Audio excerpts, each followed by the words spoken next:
순종의 길을 지켜주시는 하나님이라는 제목으로 창세기 31장 17절에서 35절 말씀을 오늘 함께 나누겠습니다. 우리는 어제 말씀에서 하나님께서 야곱에게 내 조상의 땅, 내 족속에게로 돌아가라고 이렇게 야곱에게 말씀하시는 장면을 보았습니다. 이 말씀은 브엘세바가 고향인 가나안에 있는 브엘세바가 고향인 야곱에게 너무나 당연한 말씀이었습니다. 고향으로 돌아가라는 말씀이니까 당연한 말씀이죠. 하지만 동시에 이 말씀은 20년간이나 그 하란 땅에서 가정을 이루고 자식을 낳고 기르고 살아온 야곱에게는 결코 쉽지 않은 결정이기도 했습니다. 우리가 이사를 다녀봐서 아시지만 4, 5년, 2, 3년, 4, 5년을 산 집을 옮기는 것도 쉽지가 않습니다. 그런데 20년간이나 그 몇 배나 되는 20년간이나 살림을 산 곳을 정리하고 또 이동한다는 것은 생각할 것도 많고 또 정리해야 될 것들이 많았을 것입니다.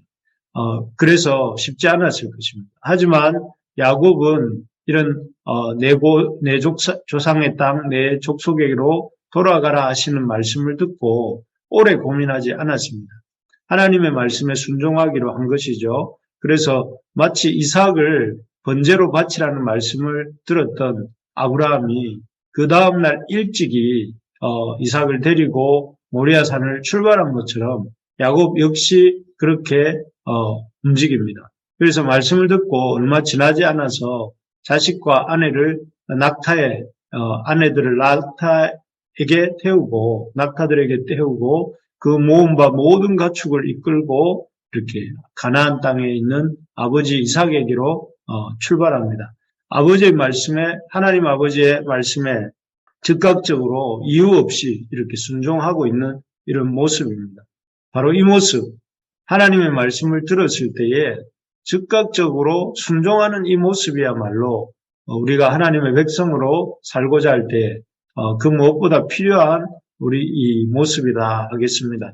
우리 머릿속으로는 하나님 말씀을 들을 때 우리 머릿속으로는 5만 가지 생각이 다 난다 할지라도 그 생각을 뛰어넘어서 하나님 말씀에 순종하는 것입니다. 그렇게 할 때에 우리는 비로소 우리가 할 수 있는 생각과 그 생각의 한계를 뛰어넘는 그 하나님의 역사에 동참하고 또 그 하나님의 역사의 결과를 볼 수 있게 되는 것이죠. 야곱이 역시 이렇게 순종함으로 나중에 야복강에서도 하나님의 사자와 만나게 되고 또 이런 놀라운 여러 가지 영적 경험들을 할 수 있었던 것입니다.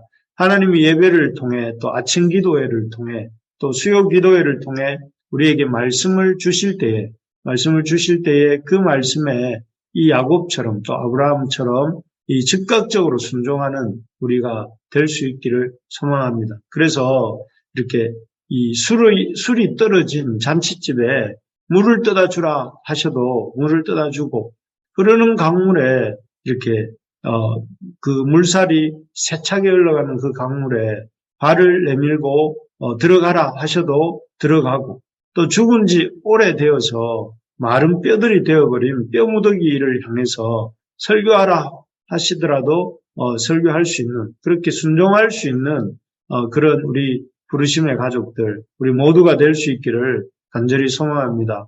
그래서 이 10월에는 놀라운 순종의 역사가 온 교회 위에 이렇게 일어나게 되기를 그래서 그런 순종을 통하여 일하시는 하나님을 경험하게 되는 역사가 교회 위에 있기를 간절히 축원합니다.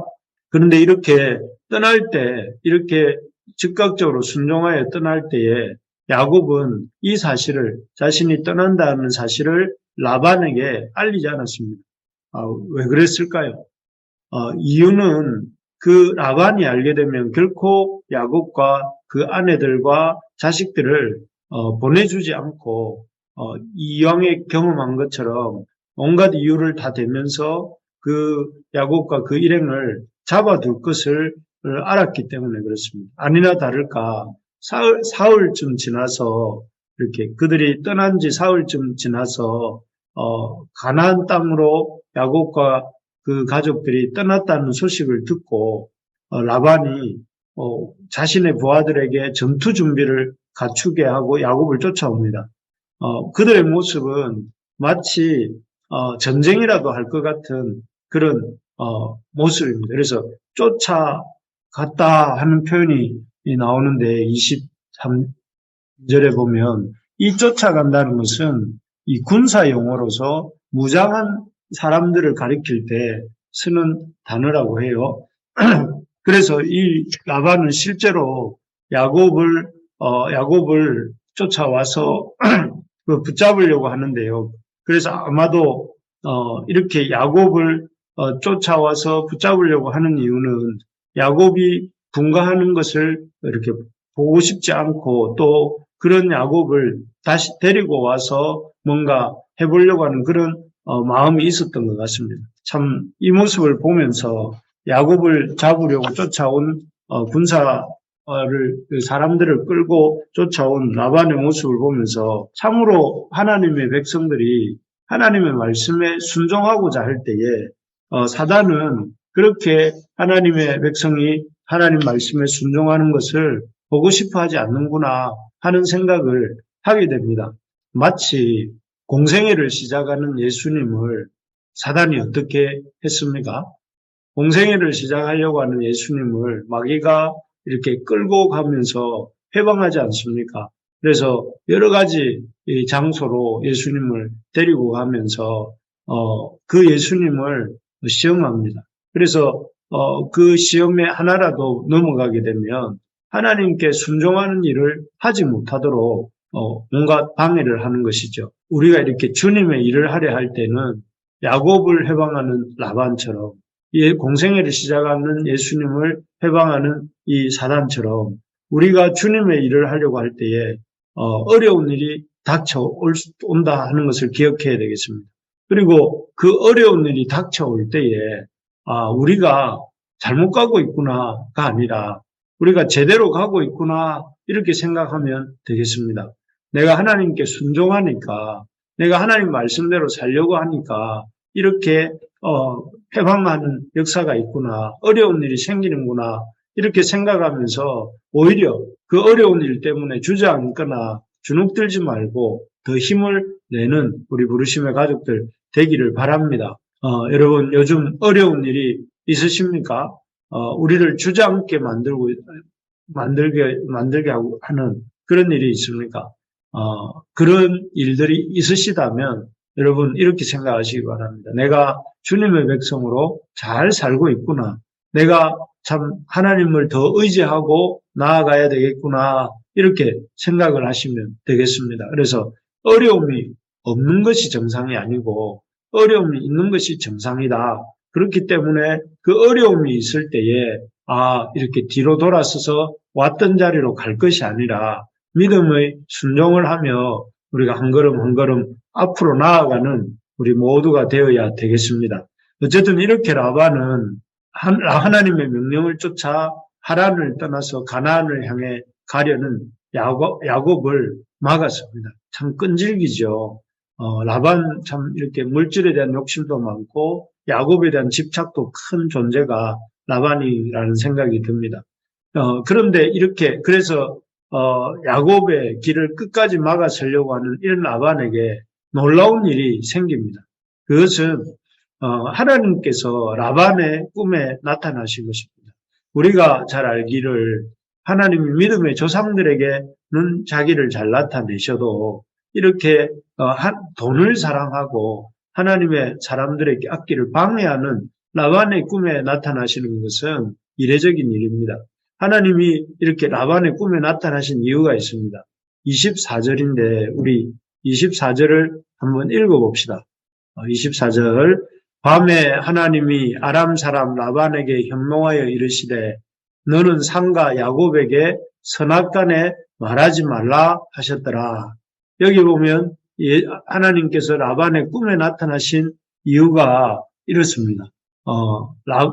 더 이상 야곱의 일에 간섭하지 마라 하는 것입니다. 더 이상 내 백성의 일에 간섭하지 마라 하고 이렇게 라반에게 경고를 하신 것이죠. 이런 경고의 말씀을 들은 그 라반은 그가 이 천하의 이 라반이라 할지라도 아무 소리를 하지 못하고 이렇게 꼬리를 내립니다. 그래서 결국 야곱 쫓는 일을 중단하게 되는데요. 참으로 이러한 하나님의 경고하심을 라반에게 하나님이 경고하시는 이 모습을 보면서 참 하나님이 어떤 분이신가 하는 생각을 하게 됩니다. 하나님은 우리의 일상 속에 찾아오시고 또 도우시는 하나님이시다 하는 것과 동시에 또 하나님은 언약을 맺으신 것을 지키시고 또 그 언약대로 우리를 보호하시는 분이다 하는 것입니다. 하나님이 야곱에게 베델에서 어떤 언약을 맺으셨습니까?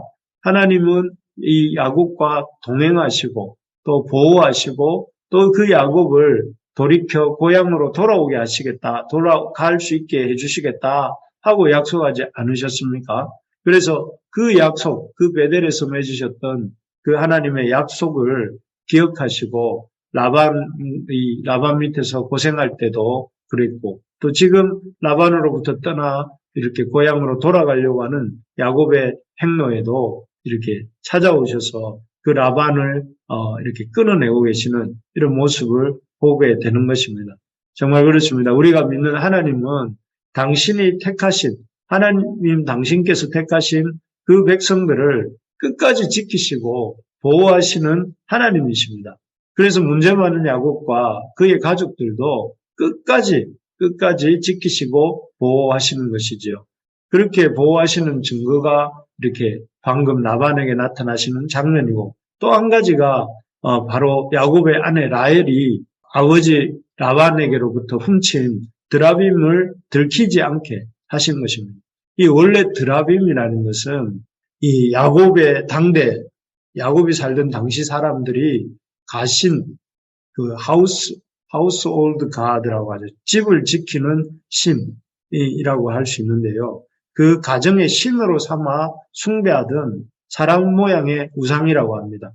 크기는 손바닥만한 것에서부터 사람 크기만한 것까지 있는데 라헬이 숨겼던 라반의 드라빔은 아주 조그만 것이었던 것 같습니다. 이 드라빔이라는 것을 소유한 사람은 그 드라빔이 속한 가정에 재산권도 이렇게 가지게 되어 있었다고 해요. 그렇기 때문에 이 재물 욕심이 남달랐던 라반은 이 드라빔을 극도로 애지중지하고 있었습니다. 그래서 그 애지중지하던 드라빔을 라헬이 훔쳐온 것이죠. 아마 집문서를 훔쳐온 것 같은 그런 기분이 라반에게 집문서를 도난당한 것 같은 그런 마음이 라반에게 들었던 것 같습니다. 그래서 이 훔쳐온 드라빔을 막 샅샅이 뒤지면서 찾는데요.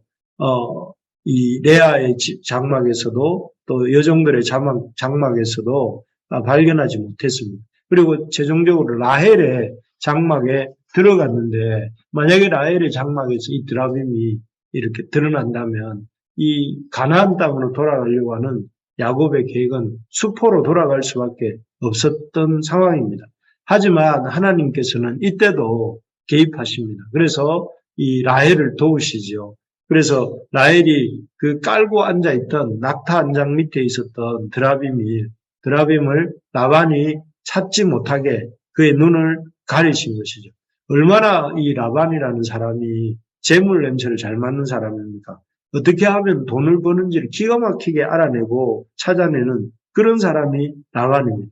그런데 어찌된 일인지 이 돈에 민감한 또 자기 재물에 민감한 라반이 그렇게 라헬이 깔고 앉아있던 낙타 안장 밑을 그냥 지나갑니다. 라헬의 말을 믿고 그냥 지나가죠. 결국 이러한 일로 인해서 라헬은 드라빔을 가져온 아버지 라반의 드라빔을 가져온 일을 이렇게 들통나지 않고 넘어가게 됩니다. 이렇게 될 수 있었던 것은 하나님이 라반의 눈을 어둡게 하신 결과를 알 수 있겠습니다. 여기서도 이렇게 우리가 하나님의 택한 백성을 도우신다 하는 사실을 이렇게 기억하게 됩니다. 하나님은 하나님의 백성들을 떠나지 않으시고 버리지 않으시고 도와주시는 이 하나님이십니다. 우리가 이 하나님을 잘 붙들고 믿을 수 있어야 되겠습니다. 지금 우리가 겪고 있는 어려움들 많습니다.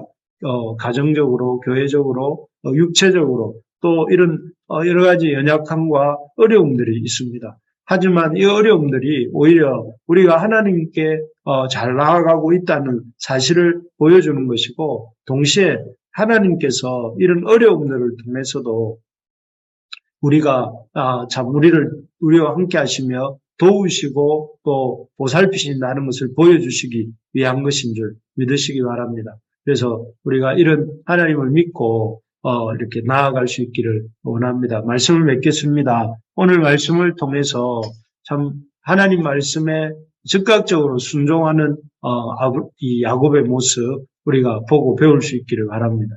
하나님 말씀하실 때 순종을 미루지 않고 즉각적으로 순종하는 우리가 되기를 소망합니다. 그리고 그렇게 순종할 때에 사단의 해방이 있더라도 놀라지 않아야 되겠습니다. 사단은 하나님의 일을 하려고 하는 모든 이들을 해방하고 방해하는 존재이기 때문에 우리가 그런 사단과 또 그 사단의 하수가 되어서 우리를 해방하는 사람들의 이런 해방에 놀라지 말아야 되겠습니다. 그리고 그런 해방이 있을 때 하나님 우리를 지키시고 보호하신다 하는 사실을 붙들고 이번 10월도 또 오늘 하루도 그리고 이번 한 주간도 믿음으로 살아가는 우리 모두가 될 수 있기를 주님의 이름으로 축원합니다.